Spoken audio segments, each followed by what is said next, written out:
माथि प्रचण्डको विरुद्ध उहाँ बोल्या जस्तो पनि बनाइयो होइन, त्यो पनि भयो। नेतृत्वमा उहाँ भएपछि नेतृत्व हस्तान्तरण हुनुपर्छ भनेर माथि यहाँले उठाइराख्ने, कतिले त्यति बेला के पनि भनिराखेका हुन्थ्यो भने तलको कहिले छोड्ने त प्रभाकरले, त्यसमा रुकुममा कहिले छोड्ने, कहिले युवालाई दिने पालो, माथि मात्रै आफूलाई पालो आउनुपर्छ भन्ने, तल नछोड्ने भन्ने किसिमको पनि एउटा विश्लेषण भइरहेको थियो। यसमा चाहिँ के भन्नुहुन्छ? छोड्न तयार भएर भनेको कुरा हो नि त, छोड्न तयार भएर भनेको हो नि त। अब कोलाई निर्वाचित कसलाई गर्ने कसलाई नगर्ने भन्ने कुरा जनताले भन्ला नि त, त्यहाँको जनताले सल्लाह गरौँला। पार्टीको एउटा चाहिँ हेडक्वार्टर भन्ने जुन जबरजस्ती एउटा चाहिँ बनाइएको थियो भाष्य, त्यसले चाहिँ तपाईँलाई किनारामा लगाउँदै गइराखेको थियो र अहिले आएर हेर्दाखेरि चाहिँ ठ्याक्कै हजुरको जो कुरा चाहिँ हजुरले विरोध गरिराख्नु भएको थियो त्यो कुरासँग मेल खान गयो। यो सम्यक मात्र हो कि यहाँले खास केही कुरा देख्नु भएको थियो यो कुरा उठाउनुको पछाडि? सँगै होइन, मैले काठमाडौँ जल्न थाल्यो। अब छिटो त्यो स्थगित गरेर यता आएर मिटिङ सिटिङ बसेर केही गर्नु पर्यो, अपिल सपिल हामीले। नमस्कार, कहाँ हो टोली? जनार्दन बोले। ए दाइ नमस्कार। नमस्कार, हामी यता गोर्खामा हो। अब त्योसित हुन्छ सम्झिन्छु। हेर्नु त। हेलो हजुर, अभिवादन। अभिवादन। के भयो? अहिले काठमाडौँ जल्न थाल्यो। अब छिटो त्यो स्थगित गरेर यता आएर मिटिङ सिटिङ बसेर केही गर्नु पर्यो, अपिल सपिल हामीले। त्यो त मैले त हिजो बेलुकादेखि बोलिरहेको छु त, अपिल त अरू पार्टीहरू मिटिङ बस्छ, हाम्रो पनि पार्टीको मिटिङ बसौँ न। बस्ने अब अहिले हामी यहाँ गाडीमा जनताबाट आरोघाट भइदिएको थियो बाटोमा। हजुर, त्यहाँ गएर त्यो सल्लाह गरेर आउनु पर्छ होला जस्तो लागेको छ। नै आउनु पर्ने भइहाल्यो। पार्टीको त मिटिङ बसेर एउटा केही त भन्नु पर्यो हामीले साङ्घिक रूपले कि त्यही भन्छु मैले फोन गरेको। ठिक छ, धन्यवाद फोन गर्नुभयो, थ्याङ्क यू भेरी मच। अब त्यही सोध्न खोजिँदैछ। हजुर, कस्तो बुझ्नुभयो तपाईँ? त्यहाँ के हो को हो के हो भन्ने के होइन, नेतृत्व थाहा छैन यसको। अब पुरै मास उर्लिएर अब संसद कब्जा भइसक्यो। अब यो बढ्नेवाला छ, यो रोकिनेवाला छैन। अलि त्यस कारणले समयमै हामीले आफ्नो ठाउँबाट पार्टीबाट आफ्नो कुराहरू क्लियर गर्न राम्रो होला। भर्खरै पनि एउटा पोस्ट तपाईँले पठाएको छु। हजुर, कमसेकम पार्टीको भनाइ हिजो चाहिँ अब बलप्रयोग नगर भन्न खोजिएको थियो। अब आज चाहिँ मान्छे मरिसक्यो। मान्छे मरिसके, मान्छे त मरिसके, 6 जना मरिसके भन्न खोज्छौँ भित्रबाट। अहिले बाहिर चाहिँ 2 जनाको आयो। हजुर,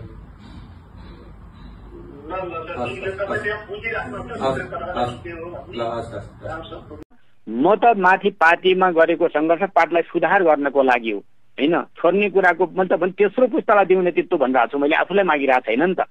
हजुर, यहाँले लगभग 2 वर्षदेखि चाहिँ नेतृत्वप्रति असन्तुष्टि जनाइराख्नु भएको थियो र पुस्तान्तरणको कुरा कतिले यहाँलाई चाहिँ आफैले नेतृत्व गर्ने गरी आफैले नेतृत्व मागेको रूपमा पनि लिएका थिए र पार्टीको एउटा चाहिँ हेडक्वार्टर भन्ने जुन जबरजस्ती एउटा चाहिँ बनाइएको थियो भाष्य, त्यसले चाहिँ तपाईँलाई किनारामा लगाउँदै गइराखेको थियो र अहिले आएर हेर्दाखेरि चाहिँ ठ्याक्कै हजुरको जो कुरा चाहिँ हजुरले विरोध गरिराख्नु भएको थियो त्यो कुरासँग मेल खान गयो। यो सम्यक मात्र हो कि यहाँले खास केही कुरा देख्नु भएको थियो यो कुरा उठाउनुको पछाडि?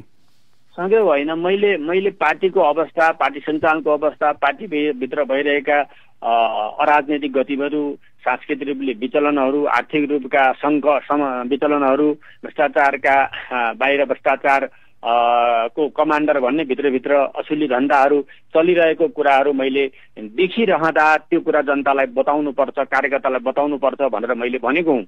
मैले एउटा रिस्क मोलेको हुँ, साहस गरेको, किन जनताको र पर्दै दियो। मैले यो कुरा जान्दै भनेन, बुझ्दा बुझ्दै देख्दा देख्दै भनेन भने त्यो कुरा गल्ती हुन्छ। यो पार्टीलाई बचाउनका लागि ठुलो त्याग र बलिदानबाट आएको पार्टीलाई बचाउनुपर्छ भन्ने उद्देश्यले मैले भनेको हुँ।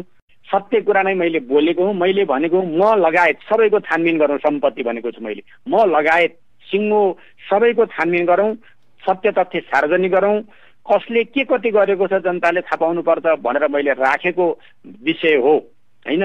पार्टीलाई सुधार गरौँ भनेर राखेको विषय हो र नयाँ पुस्तामा नेतृत्व दिउँ भनेको मैले आफू दिनलाई भनेको होइन, नयाँ पुस्तालाई दिउँ। अब हामी हाम्रो पुस्ता होइन, हामीभन्दा अघिल्लो पुस्ताले नेतृत्व गरिरहेको छ, हामीभन्दा नि नयाँ पुस्तालाई दिउँ भनेर मैले भनेको थिएँ। मैले आफैलाई मागिरहेको अवस्था चाहिँ फेरि होइन। पहिलो कुरा, पार्टीलाई विघटन नदिनका लागि अहिले नयाँ पुस्ताले उठाएको आवाज, भ्रष्टाचारका बारेमा उठाएको आवाज र भ्रष्टाचार प्रमाणित भइसकेका व्यक्तिहरूले अब पार्टी छोड्नुपर्छ। त्यसमा लोभ गर्न हुँदैन, त्यसमा अड्किराख्ने कुरा हुँदैन। नयाँ ढङ्गले नेतृत्व निर्माण गर्नुपर्छ। त्यो नेतृत्वले पार्टीलाई अगाडि हाँक्न सक्छ, हाँक्नु पर्छ, अगाडि बढाउनु पर्छ भन्ने नै कुरा हो। यदि अब पनि नछोड्ने र अझै पनि यति धेरै प्रमाणित भइसके दोषको भारी पनि बोक्दा नछोड्ने हो भने, अहिलेका सबै पार्टीका नेताहरूले नछोड्ने हो भने युवा पुस्ताले नयाँ ढङ्गले सोच्नुपर्छ र अब उनको पछि लागेर होइन, नयाँ ढङ्गले आफ्नो बाटो तय गरेर पार्टीलाई नयाँ ढङ्गले निर्माण गरेर जानुपर्छ। त्योभन्दा दोस्रो विकल्प छैन। मैले के भनेको छु भन्दा मैले युवा पुस्तालाई सहयोग मद्दत गर्छु र अब अगाडि बढ्नुपर्छ, पार्टीलाई सुधार गर्नुपर्छ भनेर भनिरहेको छु। नयाँ पुस्ता भनेको तपाईसम्मको पुस्ता हो कि त्योभन्दा पछिल्लो पुस्ता हो? होइन, हामीभन्दा पछिल्लो पुस्ता छ नि त, हामीभन्दा सशक्त छ, क्षमतावान छ, होइन, काम गर्न सक्ने छ, हामीभन्दा पछिल्लो पुस्ता छ, होइन, म भन्दा पनि पछिल्लो पुस्ता छ। त्यसकारण त्यो पुस्तालाई नै अब राम्रोसँग एउटा सङ्गठित रूपले अगाडि बढाउने नेतृत्वको एउटा बिस्तारै जिम्मेदारी दिँदै अगाडि बढ्नुपर्छ भन्ने मेरो भनाइ हो। हजुर, यहाँले जसरी माथि प्रचण्डको विरुद्ध उहाँ बोल्या जस्तो पनि बनाइयो होइन, त्यो पनि भयो, नेतृत्वमा उहाँ भएपछि नेतृत्व हस्तान्तरण हुनुपर्छ भनेर माथि यहाँले उठाइराख्ने, कतिले त्यति बेला के पनि भनिराखेका हुन्थ्यो भने तलको कहिले छोड्ने त प्रभाकरले, त्यसमा रुकुममा कहिले छोड्ने, कहिले युवालाई दिने पालो, माथि मात्रै आफूलाई पालो आउनुपर्छ भन्ने, तल नछोड्ने भन्ने किसिमको पनि एउटा विश्लेषण भइरहेको थियो। यसमा चाहिँ के भन्नुहुन्छ? रुकुममा छोड्ने भने सांसद छोड्ने होला, त्यो पनि म अझै भनिदिन्छु रुकुमको जिल्लालाई। अब के गर्ने, कुन नेतृत्व ल्याउने भन्ने कुरा तपाईँहरूसँग सल्लाह गरेर तपाईँहरूको राय अनुसार त्यो कुरा अगाडि बढ्छ। त्यसमा पनि कुनै छैन। मैले आफू छोड्न तयार भएर भनेको कुरा हो नि त, छोड्न तयार भएर भनेको हो नि त। अब कसलाई निर्वाचित कसलाई गर्ने कसलाई नगर्ने भन्ने कुरा जनताले भन्ला नि त। त्यहाँको जनतासित सल्लाह गरौँला, जनताले के भन्छ, त्यहाँको मतदाताले के भन्छ, त्यहाँको पार्टीका आम कार्यकर्ताले के भन्छ, त्यो अनुसार दिन तयारै हो, दिन तयारी भएर भनेको, त्यसमा कुनै विमति छैन। तर त्यहाँको जनताले भन्नु पर्यो, त्यहाँका पार्टी सदस्यहरूले भन्नु पर्यो, कार्यकर्ताले भन्नु पर्यो, शिक्षकहरूले भन्नु पर्यो, कर्मचारीले सबैले के भन्छ त्यो कुरा गर्ने हो। मेरो व्यक्तिगत निर्णयले हुने कुरा होइन। म त माथि पार्टीमा गरेको सङ्घर्ष पार्टीलाई सुधार गर्नको लागि हो, होइन, छोड्ने कुराको मतलब तेस्रो पुस्तालाई दिउने नेतृत्व भनिरहेको छु, मैले आफूलाई मागिरहेको छैन नि त।